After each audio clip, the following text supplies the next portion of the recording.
Ajatullave ka detyruar veten të nxjerrë gardën revolucionare në rrugë për shkak të mos përballimit të këtyre protestave pikërisht nga policia e vendit. Është diskutuar shumë se çfarë do të bëjnë Shtetet e Bashkuara, ndërkohë që opsioni një sulmi ushtarak duket më i mundshëm aktualisht me degradat më të fundit të Donald Trump. Një analizë e sjell nga media britanike dhe Telegraph ka sjell një tjetër perspektivë për atë se çfarë mund të ndodhë në lindjen e mesme me përfshirjen amerikane, duke sjell 4 skenare të ndryshme që mund të vënë në veprim administratën e Donald Trump. Skenari i parë është goditjet simbolike, goditje këto të cilat mund që të ndikonin në mënyrë të menjëhershme tek regjimi i Iranit për ta friksuar atë, por që si qëllim kryesor do të kishin goditjen e objektiveve kryesore të lidhura me regjimin islamik dhe gjithashtu do të godisnin disa prej zonave ku ndodhen aktualisht policët e gardës revolucionare, të cilët po vrasin protestuesit e pafajshëm. Një tjetër opsion sipas The Telegraph lidhet me mundësinë e një fushate bombardimesh.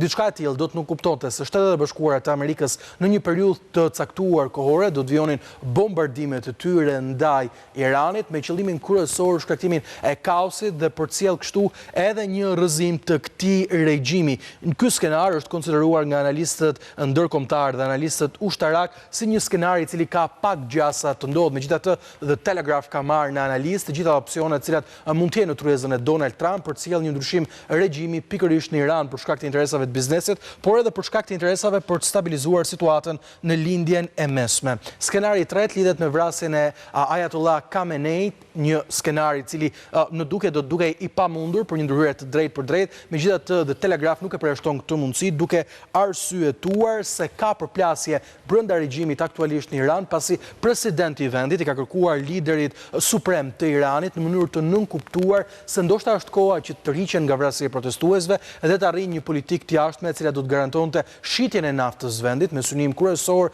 për të ringjallur ekonominë dhe në të njëjtën kohë të kenë marrëdhënie të balancuara me Shtetet e Bashkuara të Amerikës për të lejuar vijimin e këtij regjimi. Skenari i katërt i paraqitur nga media britanike The Telegraph